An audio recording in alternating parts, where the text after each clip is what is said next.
Туулын хурдны замыг иргэд бол маш эсэргүүцэж байгаа. Түүний дотор бол би бас эсэргүүцэж байгаа. За тэгээд туулын хурдны замыг эсэргүүцсэн иргэдийг яг нэрээр нь дуудаад гэр орных нь гадаа очоод айлган сүрдүүлж байгаа. Тэгээд олоолаа нийлж тийм баг бүлэдж байгаа тийм үйл явдлуудыг бол одоо нийслэлийн засаг дарга яг өөрөө удирдах жилээ. Ер нь бол нийслэлийн иргэд бол хууль ёсны ашиг сонирхлоо хамгаалах эрхтэй. За хууль ёсны ашиг сонирхол гэдэг маань юу юм бэ гэхээр ус уух эрх. Төвлөрсөн усан хангамжаар хангагдах эрх байгаа. Гэтэл туулгол маань өөрөө нийслэл Улаанбаатар хотын төвлөрсөн усан хангамжийн цорын ганц их үүсвэрээ гэдэг ингээд гидрогеологийн бүх тайлангууд дээр бичсэн байдаг. Тэгээд би нийслэлийн засаг даргаад бас хэлмээр байгаа юм л да. Оюун гэрэл гэдэг хүн бол яг Нямбаатар гэдэг хүнийг эсэргүүцээд яг Нямбаатар гэдэг хүний хийж байгаа ажлыг хорлох гээд тэр хүний хилдгээр атаархаад луурдаад яваад байгаа юм ерөөсөө байхгүй. Оюун гэрэл гэдэг хүн бол зүгээр хууль ёсны ус уух эрх ашигын төлөө бас нийслэлчүүдийн эрх ашигын төлөө хэлэх ёстой зүйлийг шинжлэх ухааны үүднээс хэлж байгаамаа. Гидрогеологийн шинжлэх ухаан гэдэг бол газрын дорх усыг судалдаг шинжлэх ухаан. Тэр газрын дорх ус маань Улаанбаатар хотын цорын ганц ундны усны их үүсвэр болчиход байгаа. Тэр энэ 1.8 сая хүнийг ундаалж байгаа усыг оюун гэрэл одоо яг тэдэн литр байна гэдэг одоо газар руу хараад хэлж чадахгүй. Нямбаатар гэдэг хүн хараад хэлж чадахгүй. Энэ туулын доор одоо яг энэ хавьд одоо ямархуу хэмжээний усан сан ямархуу тогтцтой гэдгийг шинжлэх ухааны үүднээс гидрогеологчд л судална уу гэхээс биш одоо даваа талаа судалж чадахгүй, бие судалж чадахгүй тийм зүйл байдаг байхгүй юу. Тэгэхээр зэрэг би тэрийг одоо яагаад би гидрогеологийн тайланд үндэслээд энэ бол болохгүй төсөл болчихжээ гэж хашгираад байгаа юм бэ гэхээр 1979 онд Зөвлөлт холбоот улсын гидрогеологчид түүнээс хойш одоо 1998, 2005 тий 2010 гэд өчнөө жил дараалан Монголын гидрогеологчид байнга судалсаар усны нөөцийг тогтоосоор ирсэн байдаг. Тэгэхээр тэд тогтоохдоо юу гэж тогтоож байна вэ гэхээр туул гол маань ерөөсөө дээгүүрээ ингээд амсран нээлттэй ийм том усан санг агуулж идэх юм байна. Дээр нь ингээд усан сангийн дээр ингээд байж идэх юм байна. Хинтийн нуруунаас одоо урсаад ирж байгаа туул голын ус маань бидэнд харагдаж байгаа хэсэг нь зүгээр өчүүхэн жижиг хэсэг юм байна. Ихэнх хэсэг нь газар доогоороо шургаад, газар доороо шургаад тэр одоо сэрэг хайрган дундаа ингээд сэлцээсээ их усыг одоо Улаанбаатарчуудад зориулаад ингээд энэ одоо алтан твшийн хөндийдээ ингээд агуулж идэх юм байна. Тэгээ тэр одоо усны маань одоо энэ газар доорх усан сан маань дээрээсээ туулголоор байнга тэжээгдэж явах хэвээр доороо усаа нөгөө газрын гав руу алдчихгүй тулд ийм шаварлаг ийм давхаргаар ёроолоо бүтээчихсэн ийм усан сан байдаг юм байна гэдгийг шинжлэх ухааны тайлангууд нотлоод байгаа. Тэр зэргийн баг нь босгоно гол дотор баг нь босгоно ялангуяа ганц биш бүр олон мянган баг нь босгоно тэр багны одоо тулгуур болгонуудыг тэр 20-40 м гүнд суулгана гэдэг бол одоо яг энэ туулголын бидний нүдэнд харагдахгүй байгаа газар доорх усан санг ёроолын цоол нь дээрх нь таглаж битүүлнэ гэсэн ийм одоо хоёр аюул үүсгэх гэдэг. Тэгэхээр дээрээсээ туулголын урсас доошоо шингэж чадахгүй битүүрх юм бол газрын гүний ус тэжээлээсээ таслагдана. За харин тэгээд доошоо шингэж ороогүй маш их хэмжээний ус дээрээс хагаж гараад маш их хэмжээний үер болно. За нөгөө талаасаа доор байгаа тэр одоо шаварлаг давхарга тийм ээ одоо аквариумны ёроол шиг тийм одоо байглаас бүтээгээд өчгсөн тэр сайхан шаварлаг ёроол нь олон газраараа ингээ нөхлүүлээд цоороод шүүр шанах шиг болчих юм бол туулгол гэдэг чинь өөрөө газрын гав шүү дээ. Тэр газрын гав руу маш их хэмжээний ус алдагдаж бид нар ирээдүйн хойч маань усгүй болно. Энэ аюулыг л одоо би сэрэмжлүүлээд байгаа юм. Би ерөөсөө уух усны төлөө л энийг сэрэмжлүүлээд байгаа юм. Тэгэхээр зэрэг байглаас биднэрт ингээ бүтээгээд өчгсөн бэлэн ийм усан ийм савбал усан самбал ганцхан удаа л биднэрт байгаль өгж байгаа зүйл шүү дээ.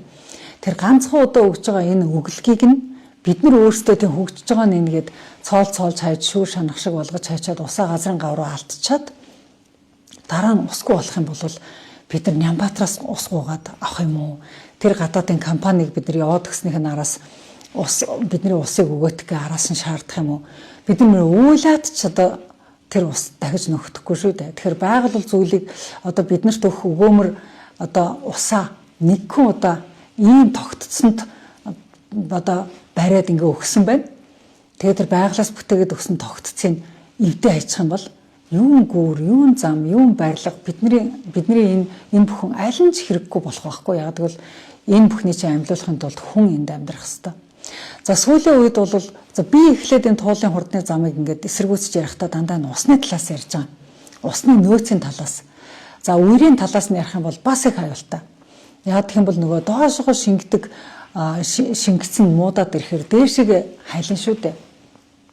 За тэгэх юм бол одоо туулгалын ойрхон том стратегийн байгууламжууд байгаа. 4-р цахилгаан станц байна, 3-р цахилгаан станц байна, цэвэрлэх байгууламж байна. Одоо Монголын томоохон стратегийн байгууламжууд байна.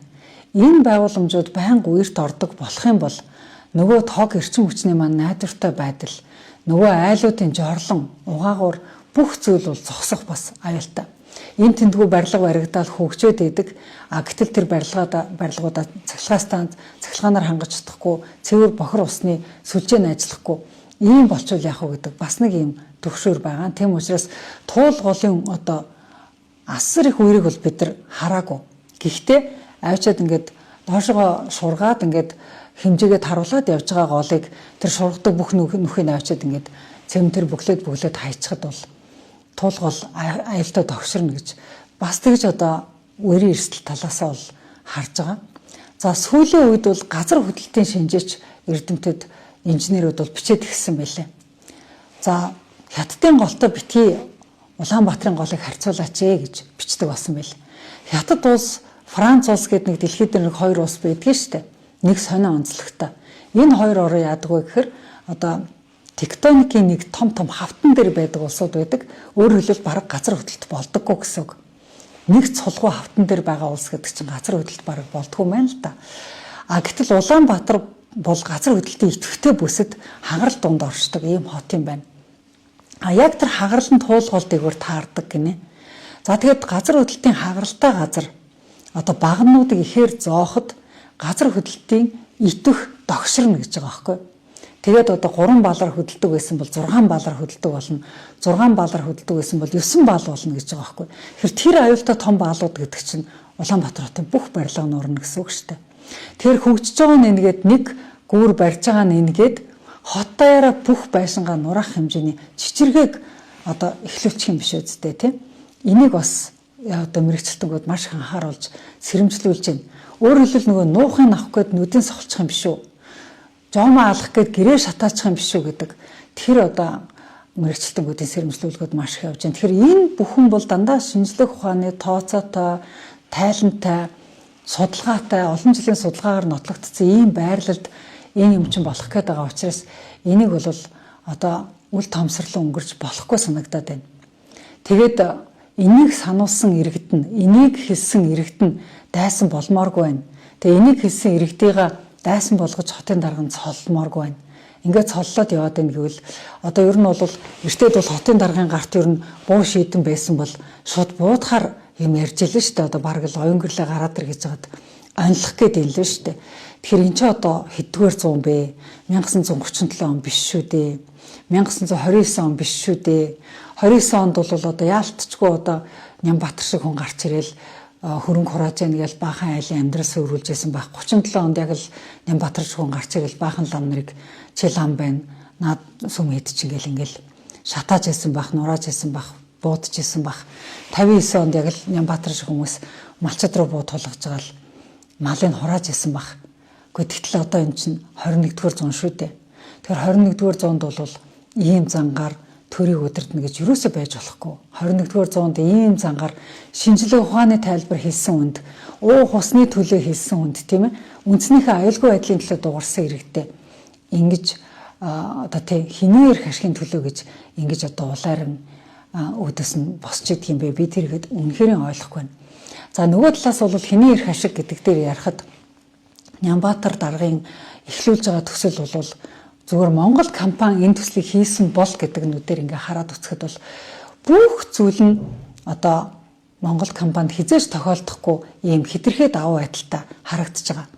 За миний одоо харж байгаагаар бол ерөөсөө Монгол компани тендер аваад ажилд ороход урьдчилгаа төлбөр өөрсдөө гаргадаг.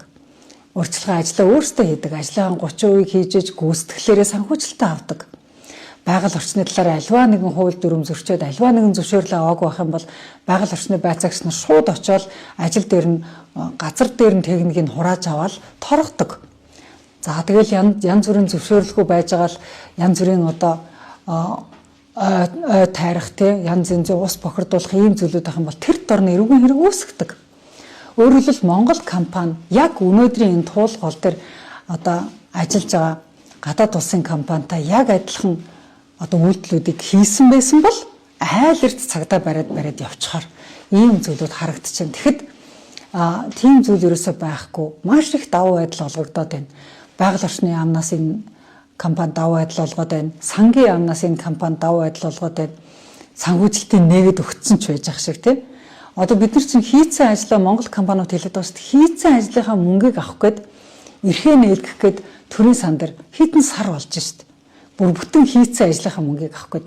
Гэхдээ тийм их мөнгө байгаад байгаа юм бол хийцэн ажлаа гүйцэтгэлээ хийцэн компаниудад мөнгөний нөгөөч. Тийм их мөнгө байгаад байгаа юм бол одоо жишээлбэл эмийн компаниудад дампууртал нь төр одоо мөнгөний өгөхгүй байж шүү дээ. Яаж нөхөр одоо нөгөө настай хүмүүс имлэгт очдог. Ингээд юу болдог? Нөгөө төлбөргүй үзлэгнүүд нь бүгд байхгүй болцсон. Эмнүүдээ авъя гэхээр даралтны эмнээс бусад бүх эмэн дээр хөнгөлт байхгүй болцсон. Яагаад хөнгөлт өгөхгүй байгаа юм гэхээр төр ерөөсөө хөнгөлт чөлөөлтийнхөө мөнгийг өгөхгүй байна. Даатгалынхаа мөнгийг өгөхгүй байна гэд. Ингээд компаниудаа даатгалынхаа мөнгийг өгч чадахгүй. Ингээд эмийн компани төрийн настайч бол бүгд ингээд давхар хохирсон ийм байдалтай байгаа байхгүй. Тэгэхээр улсын төсвийн мөнгө ийм байхад хүмүүс эмийнхээ мөнгийг одоо хөнгөлүүлж авч чадахгүй байхад яахаараа сангийн сайд жавхлан төрийн сангийн дарга цог адрах яахаараа энэ хүмүүс огт ажиллаа хийгээгүй огт ажил эхлээгүй компанид 500 тэрбумын эрхийг нээж өгч идэг юм. Тэр бас их гайхалтай харагдчихлээ.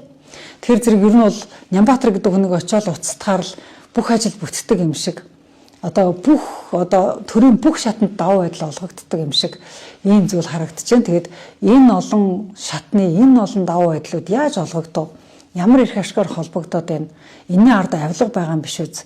Ашиг сонирхлын асар том сүлжээ байгаа юм биш үз?